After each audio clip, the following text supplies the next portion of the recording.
Hey guys, how you doing today? This is Electron Man. We're on a new project today. Just thought I'd kind of bring you along a little bit over. I'm kind of in the middle of it.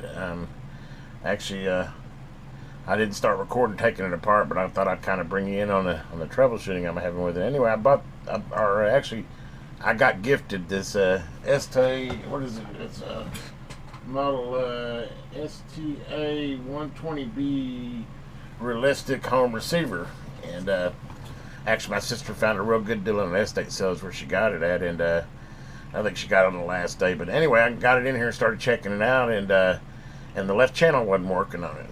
All right, no, I took the back. It's the right channel. The right channel wasn't working on it, but anyway, one of the channels wasn't working on it, and so I've been troubleshooting it, and I managed to get some schematics with it, and I got to looking at the schematics here, and as you can see, hopefully you can see where I'm pointing here. But you've got your main output transistors right here. They're the old style. What are the TO3 or whatever they call it, transistors, the FETs. But anyway, there's four of them for your output, and no problem there. I went and checked all those because I figured that's probably where my problem was, and they all checked good. And then if you look, this is actually your preamp section here. I guess you'd call it your pre-driving section to drive your main output transistors. And I come over here and I tapped off of here, and I'm getting output and on both channels, and which is interesting. But then when it comes into this preamp, which is kind of cool because I've got two of them, so I can reference off of one and check the reference on the other one. And the weird thing is I'm not finding anything that shows to be faulty. Everything seems to be there. The signal seems to be there. For whatever reason, I can't get any output. Well, let me go ahead and bring you over now to the unit and kind of show you what I've been troubleshooting, and what I ended up finding. It's crazy. Anyway, so here's the unit, which we'll kind of go over the inside of it. As you can see, I've got her, which, by the way, it was not user friendly to take apart. It took me a while to figure out how this thing came apart, but I finally managed to get it apart. But this is this is old school. This is early 70s. It's up there with the Pioneer and the Sansui. They're all in that range right there. I think this is rated like 45 watts a channel. I think like 150 watts total. It's 4-channel amp. As you can see, the construction is really nice on it. And by the way, this amp is this receiver. It's amp and a tuner, so it's a receiver. It's in excellent condition. Don't see any swollen caps. I mean, anything in the 70s that probably could use a recap, but before I'd get into that, it'd have to be worth a lot more than this thing is. So, I would replace the cap if I saw a bad one, but now I'm getting off rail. But anyway, as you can see, here's your tuner section here. And then you've got that's my meter turning off, but you got your ab gap capacitors here to do your tuning section. And here's your two different AMF and tuner sections here. You've got your power supply here with your transformer. It's got some nice high-end caps in it. None of them look swollen and easy either. Then you got your tone control board here. You got your tone control boards, and then right here, I got to looking, and these are actually your preamps, which of course in the diagram doesn't even show them this way. And what I got to looking at is, hopefully you can see down in there, these are actually modular cards. They have edge connectors on them.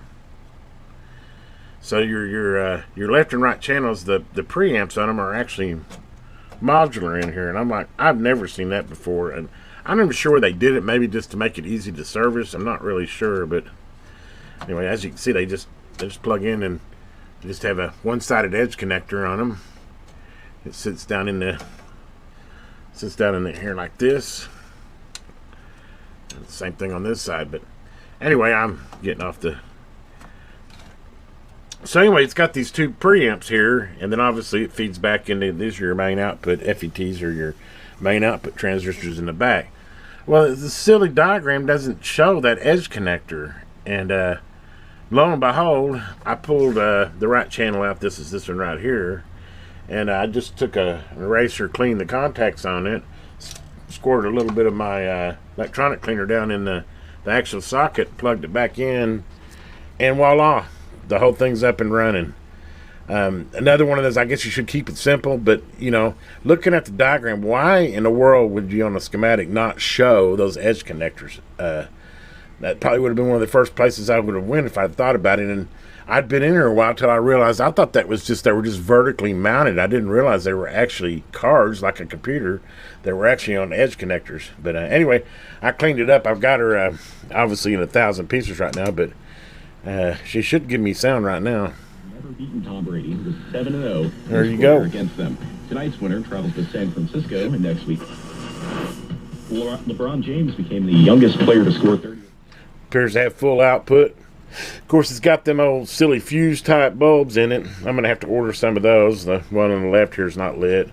Definitely got me a little motivation to go ahead, and since I'm in here this far, I might as well. The stereo light doesn't work, but it's an incandescent. I'll probably convert that to LED. But all in all, I mean, this is a really cool receiver. I think it's worth going ahead and putting a few dollars in and restoring now that, since actually the repair didn't take any components, it just took cleaning an edge card. I'm still baffled why they went with a component style preamp on these. I don't know. It bewilders me. It's the first one I've ever seen. But anyway, I mean, this thing weighs like 45, 50 pounds. It's got a counterweighted tuner. I mean, as you can see, the counterweighted tuner. This is a nice receiver. This will make somebody, if they're into the vintage stuff, I rate it right up there with the Pioneer and the rest of them. I'd like to find out exactly who manufactured it, because, you know, this is actually realistic, is what it is, if I hadn't already told you. So it's a Tandy product, and I know they typically outsource everything. So I'm kind of thinking maybe Sansui. Maybe this is where this came from. Maybe even Marantz. These are real typical in your higher end Kenwood, Sansui, Marantz type. These LED fuse bulbs. So my guess is one of those. But anyway, I just kind of want to get you started on this. I'm going to go ahead and obviously restore it now that I've got it operating correctly. And by the way, it's got a really good AM receiver in it. Of course, with looking at the tuner section of this is some high quality stuff. High quality caps, high quality air cap capacitors. I mean, this is top end stuff. This probably ran around $200, I bet, and I think I figured out it was made in like 1972 or 73. So, this is probably a $200 amp back then, and I mean in today's dollars, what is that? Probably an $800 or $900 amp or receiver. So definitely not a low end cheap item by all means.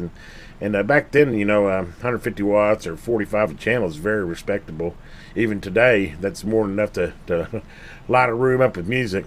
Anyway, guys, I'm going to go ahead and I'll probably break this into two parts, since I'm going to have to order these lamps and spend a little more time. I can get in here and air it all out, clean it all up, double check the rest of the capacitors that I haven't checked. I already checked a bunch of them just for the fact that I was trying to figure out why one channel wasn't working. But oh yeah, and the fuses were fine and all that. We went way down that rabbit hole before we got to this crazy preamp section that this got here. But anyway, guys, hopefully you enjoy this little review of the STA 120B.